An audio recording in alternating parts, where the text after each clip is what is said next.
Hi, it's Deb James, Holistic Dementia Care Specialist, here with another edition of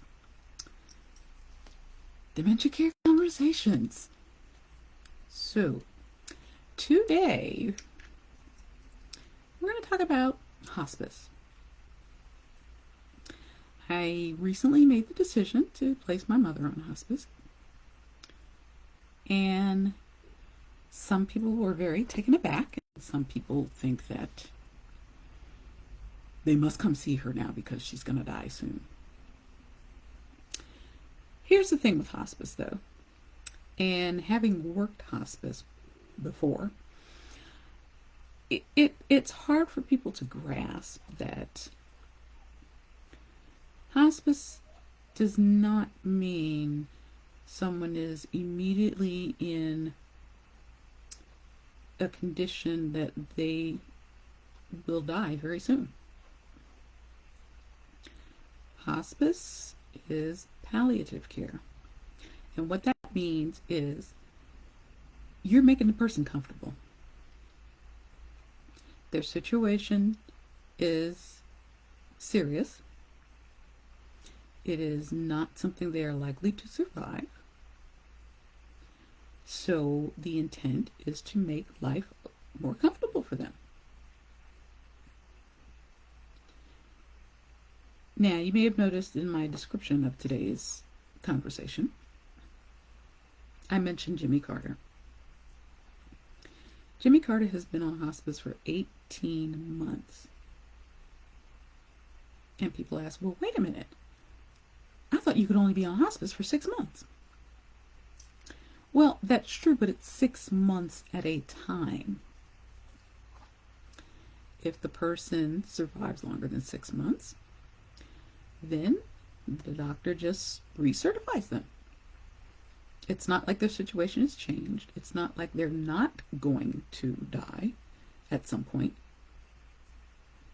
It just means that they didn't die in 6 months. So you place them on another 6 months. And it just keeps going forward that way. I personally have had hospice patients that I've worked with that were on hospice for as much as 3 years. And it's not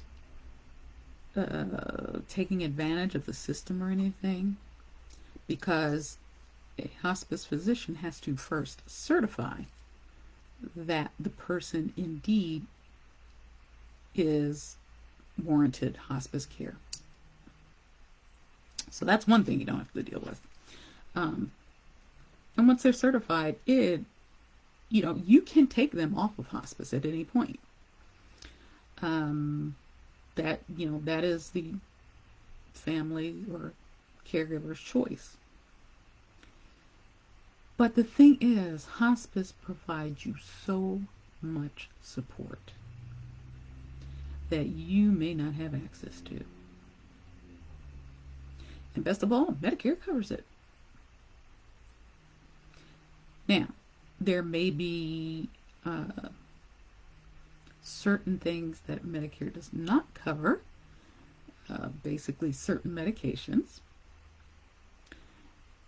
And if the person has other insurance, then that can be used to pay for those medications. If not, then the person will have to go without those medications. Now, in my mother's case, because her situation is a respiratory thing, she cannot be off oxygen. Even though she had taken it off when I went there today to visit, but she forgets that she needs it. So anything associated with that is covered 100% by hospice. So oxygen, oxygen concentrator, respiratory equipment, respiratory medications. Some of the inhalers are not covered, but for the most part, anything related to her respiratory status is covered. That's great. The other thing is that I don't get calls pre-dawn. Although I have a feeling with this facility, I will still get them. But the hospice nurse, they have someone on call, triage, 24/7. So if something happens overnight, the hospice nurse will handle it. The main benefit is that I don't have to worry about getting called pre-dawn to be told that she's being taken to the hospital again. Let me rewind this for you. Okay, in August, she was in the hospital for 3 days the first week, in the hospital for 3 days the second week, in the hospital the 3 days the third week, the fourth week, pre-dawn Tuesday, she went to the hospital, to the ER, and was released back to memory care later that day. Wednesday, pre-dawn, she was taken to the hospital, to the ER, released again, back to memory care. Wednesday, pre-dawn, she was sent to the ER again, pre-dawn. I think it was, 1 a.m., 1 a.m., and 5 a.m. that I got phone calls. And that's a lot on me. It's a lot on anybody. So, the last visit to the ER, I talked to the ER nurse, and the ER nurse initially said that she was going to be discharged back to memory care. However, the ER nurse did not feel that she was ready for discharge. They had taken x-rays. They found some infiltrates in her lung again. So not pneumonia, but some type of infection in her lungs again. So they decided to keep her for 3 days. So that was, Actually, that was pre-dawn Friday. Last third week Friday, yeah. Because she was there Friday, Saturday, Sunday. They discharged her Monday of last week. And at that point, I had actually talked to a representative, a hospice representative, on Friday in the hospital to get things rolling so that she would be placed on it once she got back to memory care. And talking to the nurse, she said that there would be no problems having her enrolled. She didn't see any issues with it. And I breathed a sigh of relief, because my tolerance for getting up pre-dawn and going to the ER was just done. And each time she went to the hospital, her situation did not improve. When she's in the hospital, there's a risk of infection. There's a risk of injury. I mean, there are some risk associated with hospitalization. I am one who wants to stay away from the hospital as much as possible. I worked there. If anyone has worked in a hospital, you know hospital is the place you want to avoid, because there are so many circumstances that can come up. But the biggest risk is the risk of infection, whether it be COVID or wound or whatever. That's huge. And that is something that someone in my mother's status does not need. That's what started this whole thing going in June. She had multifocal bilateral pneumonia. And we were only gone for 2 weeks. Not even 2 weeks, 10 days. But because she did not take care of herself during that time, that's what happened. And during that hospital stay, we almost lost her. I honestly believe that if we had not come home, we would have lost her. I was finishing up an anniversary mini trip after my conference, my nursing conference. The day before we left, I had a fall in a jacuzzi.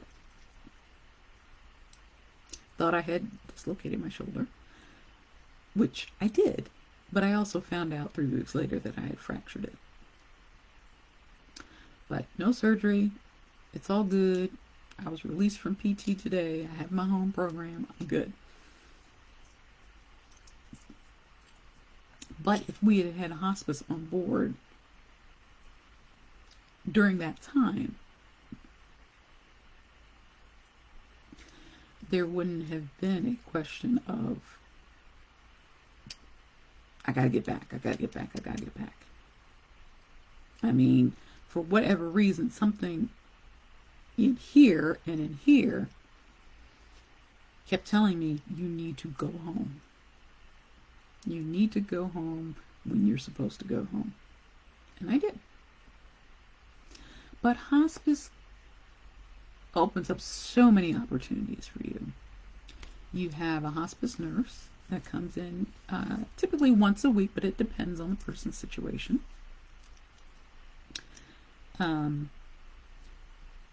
And so when something happens in the middle of the night, they can call the hospice nurse, and the hospice nurse can handle it. Now, like I said, the facility where my mom is, they still call her. They still call me, excuse me. But at least I know that someone else is going there to check her out. And that actually happened Monday early morning.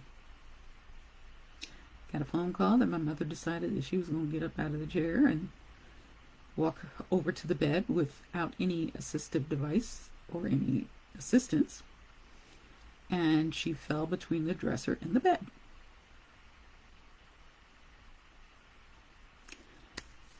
She has a painful big old goose egg on her head, right about here.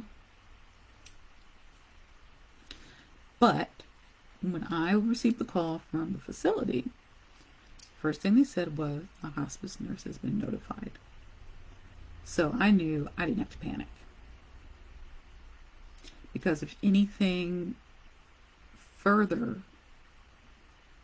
was needed, i.e. she broke something or she had a concussion and she would have needed to go to the hospital, then the hospice nurse would have informed me.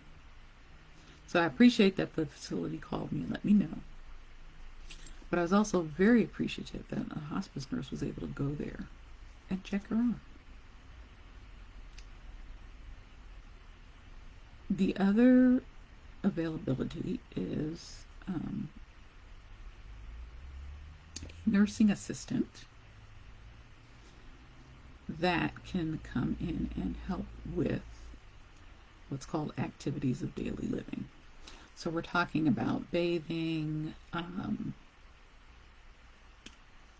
mouth care,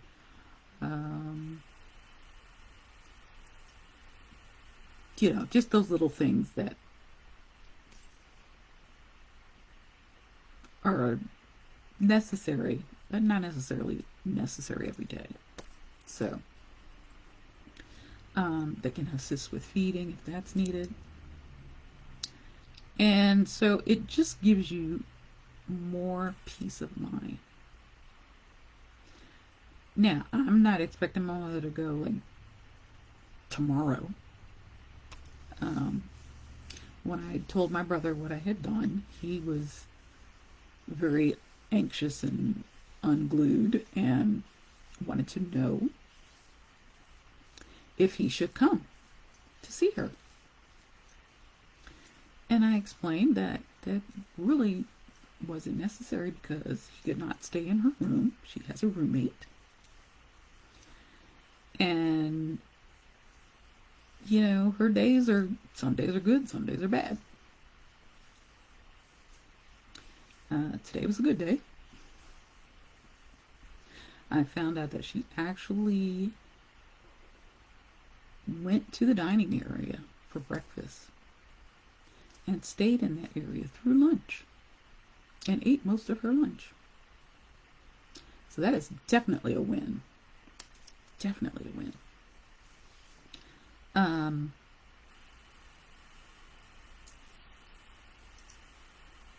Sunday, when my husband went to visit. Sunday? No, Monday. Yeah, the holiday yesterday. My husband went to visit and she was very much out of it. Very confused. Basically couldn't stay awake. So he let me know what was going on and suggested, okay, there's no point in you coming because she's really out of it and she just needs rest. So, okay. Again, she has a roommate who looks after her. Unfortunately, she sleeps through everything. But you can't fault her for that. I mean, you know, everybody sleeps the way they sleep. And it's not her job. But if anything, if my mother ever needs anything, she'll do it. Her roommate will get it for her. They will typically, well, they have in the past, recent past, feed the other residents in the dining area, and then they will bring food into my mother, and if someone is available, they will feed her or encourage her to eat. Her roommate always says to me, "Do you want me to get something for her? I can get her some food. I will get her something to eat." And I have to tell her now, it's okay. She will, you know, they're gonna fix her a plate and bring it into her. But I am so excited that she went to the dining room, the dining area, and stayed. I was just amazed. And quite frankly, other than a few hiccups here and there, she's actually doing better since she's been on hospice. When she chooses to walk with the walker, she does quite well. She's still very winded, but she does quite well, and I'm impressed.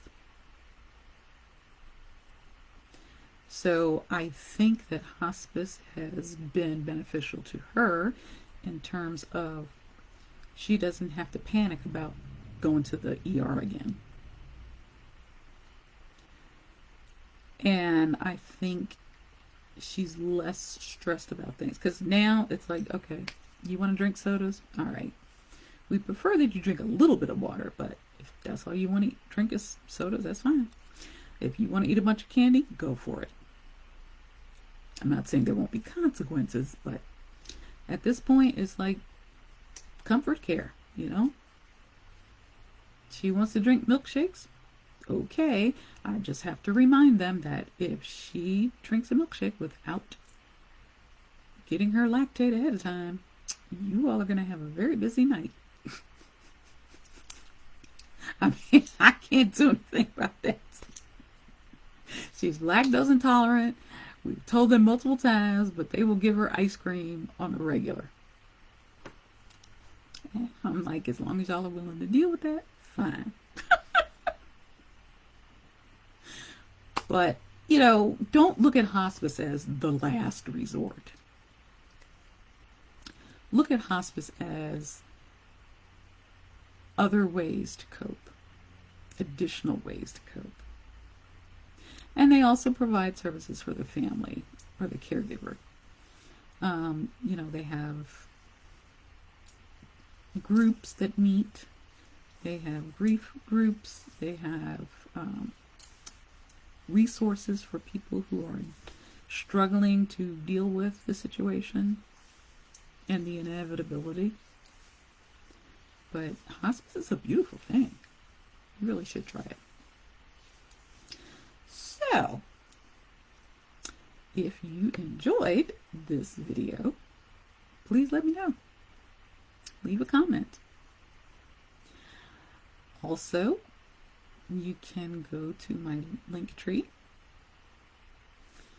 linktr.ee/deb.wellnessrn4 and the letter U. So that has all the access to my websites and social media, so you can contact me there. If you need any assistance with anything, feel free to call me. I am willing to give everyone a free 1-hour consultation, so we can just talk about your situation and see what would benefit you. It's not a sales call. It is a let's get to know each other and see if I can provide support to you. Maybe, maybe not. But that's okay. You'll never know until you contact me. Am I right? Okay. Also, keep an eye out. I will be having a challenge starting in October. A brain challenge. So keep an eye out for that. It'll be fun. You'll enjoy it. And it could be for a caregiver or just someone who wants to kind of see where they are and maybe improve their situation a little bit. All right? So, thanks, and I will see you next time. Bye.